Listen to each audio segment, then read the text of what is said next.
श्री राम जय जय राम, श्री राम जय जय राम। नीलाम्बुजश्यामलकोमलाङ्गं सीतासमारोपितवामभागं पाणौ महासायकचारुचापं नमामि रामं रघुवंशनाथम्। ओम श्री सीतारामचंद्राभ्यां नमः। उमामहेश्वराभ्यां नमः। ओम श्री एकादश की दक्षिणेश्वरधाम दरगाह नमः। प्रसंग क्रम में आज श्रीमद्भागवत महापुराण के दशम स्कंद से त्रयशीतितमो अध्याय अर्थात 83वें अध्याय कथा है। इसमें भगवान श्री कृष्ण की पटरानियों के साथ द्रौपदी की बातचीत का कथन श्रवण किया जा रहा है। श्री सुखदेव जी कहते हैं, तथा अनुग्रह भगवान गोपीनाम सा गुरुगीति गुरुर्गति दृष्टिरेमथा पृच्छत सर्वांश सुहृदो अव्ययम। परिच्छेद भगवान श्री कृष्ण गोपियों को शिक्षा देने वाले हैं और वही उस शिक्षा के द्वारा प्राप्त होने वाली वस्तु हैं। इसके पहले जैसा कि वर्णन किया गया है, भगवान श्री कृष्ण ने उन पर महान अनुग्रह किया। अब उन्होंने धर्मराज युधिष्ठिर तथा अन्य समस्त संबंधियों से कुशल मंगल पूछा। भगवान श्री कृष्ण के चरण कमलों का दर्शन करने से ही उनके सारे अशुभ नष्ट हो चुके थे। आज जब भगवान श्री कृष्ण ने उनका सत्कार किया, कुशल मंगल पूछा, तब वे अत्यंत आनंदित होकर उनसे कहने लगे, भगवान बड़े बड़े महापुरुष मन ही मन आपके चरणारविंद का मकरंद रसपान करते रहते हैं। कभी कभी उनके मुख कमल से लीला कथा के रूप में यह रस छलक पड़ता है। प्रभु, यह इतना अद्भुत दिव्य रस है कि कोई भी प्राणी उसको पी ले तो वह जन्म मृत्यु के चक्कर में डालने वाली विस्मृति अथवा विद्या को नष्ट कर देता है। उसी रस का जो लोग अपने कानों के दोनों से भर भर कर जी भर पीते हैं, उनके अमंगल की आशंका ही क्या है। भगवान, आप एक रस ज्ञान स्वरूप हैं। आप एक रस ज्ञान स्वरूप और अखंड आनंद के समुद्र हैं। बुद्धि वृत्तियों के कारण होने वाली जागृति, स्वप्न, सुषुप्ति तीनों अवस्थाएं आपके स्वयं प्रकाश स्वरूप तक पहुंच ही नहीं पाती, दूर से ही नष्ट हो जाती हैं। आप परमहंसों की एकमात्र गति हैं। समय के फेर से वेदों का ह्रास होते देखकर उनकी रक्षा के लिए आपने अपनी अचिंत योग माया के द्वारा मनुष्य का सा शरीर धारण किया है। हम आपके चरणों में बार बार नमस्कार करते हैं। श्री शिवदेव जी कहते हैं, परीक्षित, जिस समय दूसरे लोग इस प्रकार भगवान श्री कृष्ण की स्तुति कर रहे थे, उसी समय यादव और कौरव कुल की स्त्रियां एकत्र होकर आपस में भगवान की त्रिभुवन विख्यात लीलाओं का वर्णन कर रही थी।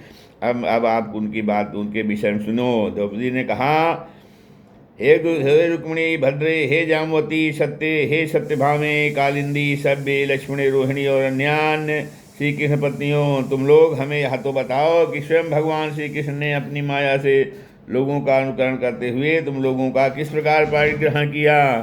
रुक्मिणी जी ने कहा, द्रौपदी जी, जरासंध आदि सभी राजा चाहते थे कि मेरा विवाह शिशुपाल के साथ हो।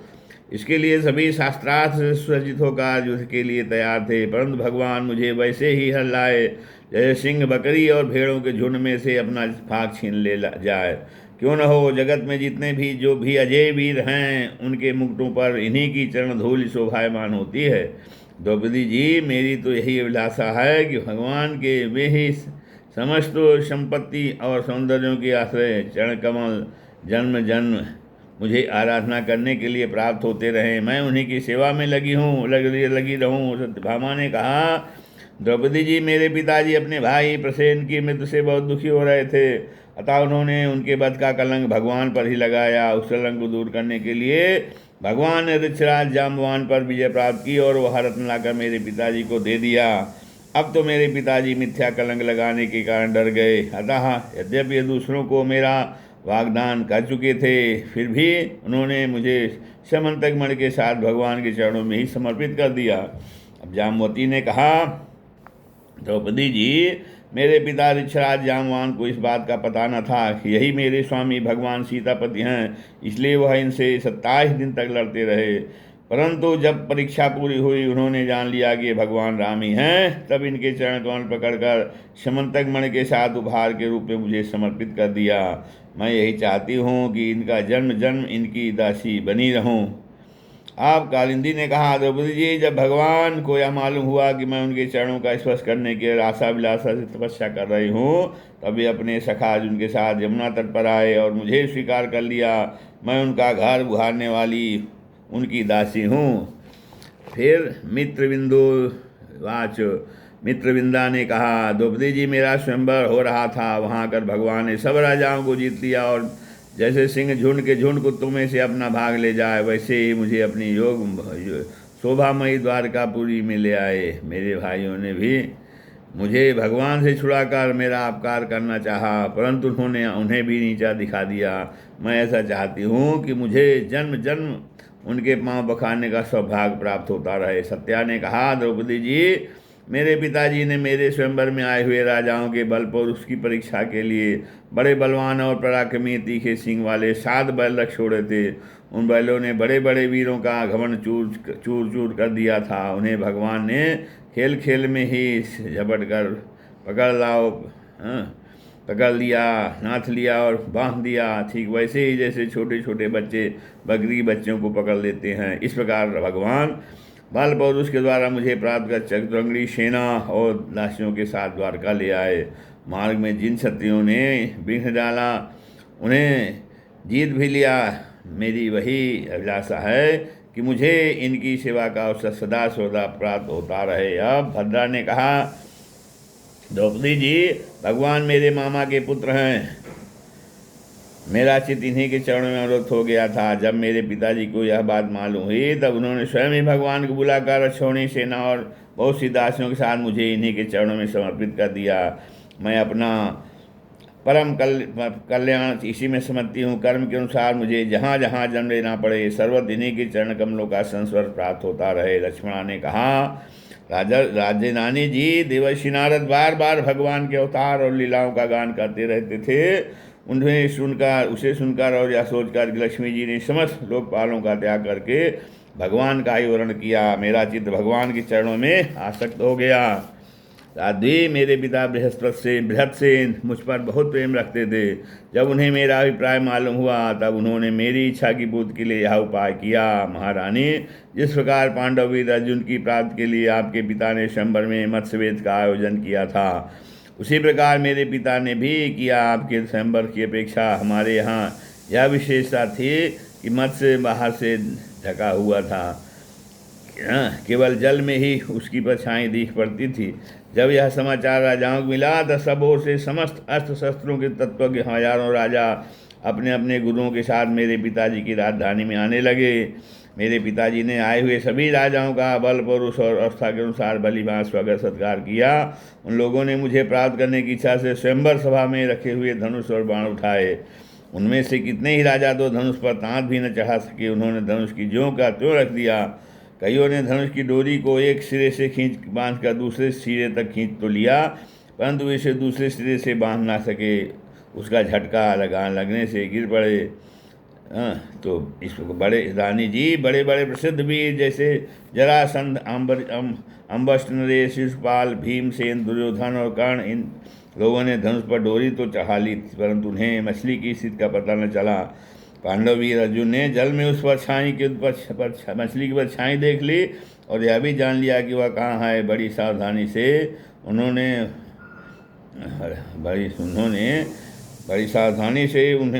उनके बाण ने केवल उसका स्पर्श मात्र किया। तो रानी जी, इस प्रकार बड़े बड़े अभिमानियों का मान मर्दन हो गया। अधिकांश नरपतियों ने मुझे पाने के अभिलाषा एवं साथ ही साथ लक्ष्य वेद की चेष्टा भी छोड़ दी। तब भगवान ने धनुष उठाकर खेल खेल में अनायास ही उस पर डोरी चढ़ा दी। बाण साधा और जल में जीवन केवल एक बार मछली की परछाई देखकर बाण मारा था, उसे नीचे गिरा दिया। उसमें ठीक दोपहर और रात सरवार साधा कभी नामक मुहूर्त बीत रहा था। देवी जी, उस समय पृथ्वी में जय जयकार होने लगा और आकाश में दुंदुभियाँ बजने लगीं। बड़े बड़े देवता आनंद विवल होकर पुष्पों की वर्षा करने लगे। रानी जी, उस समय मैंने रंगशाला में प्रवेश किया। मेरे पैरों के पाजेब रुनझुन बज रहे थे।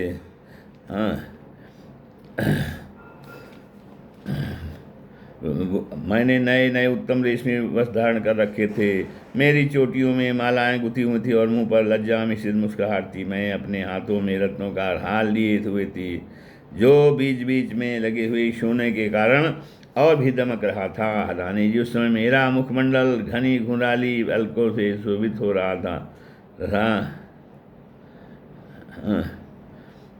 तथा जो है कपोलों पर कुंडलों की आभा पड़ोस पड़ने से वह और भी दमक उठा था। मैंने एक बार अपना मुख उठाकर चंद्रमा की किरणों के समान सुशीतल हास्य रेखा और तिरछी चितवन से चारों ओर बैठे हुए राजाओं देखा। फिर धीरे से अपनी वरमाला भगवान के गले में डाल दी।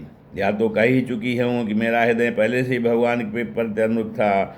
मैंने जो ही वरमाला पहनाई तो मृदंग, पखावज, शंख, ढोल, नगारे आदि बजने लगे। नट और नर्तकियाँ नाचने लगी, गवैये गाने लगे। द्रौपदी जी, जब मैंने इस प्रकार अपने स्वामी प्रीतम भगवान को वरमाला पहना दी, उन्हें वरण कर लिया, तब कामातुर राजाओं को बड़ा डा हुआ। वे बहुत ही चिढ़ गए। चतुर्भुज भगवान ने अपने श्रेष्ठ और 4 घोड़ों वाले रथ पर मुझे चढ़ा लिया और साथ में सारंग धनुष लेकर तथा कवच पहनकर युद्ध करने के लिए वे सब रथ पर खड़े हो गए।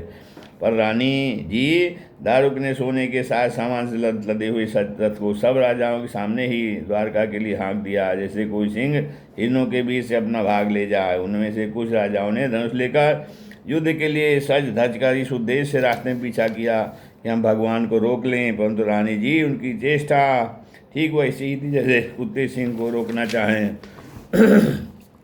सारंग धनुष के छूटे ही हुए तीरों से किसी की बाँह कट गई तो किसी के पैर कटे और किसी की गर्दन ही उतर गई। बहुत से लोग तो उस रणभूमि में ही सदा के लिए सो गए और बहुत सी धूम छोड़कर भाग खड़े हुए।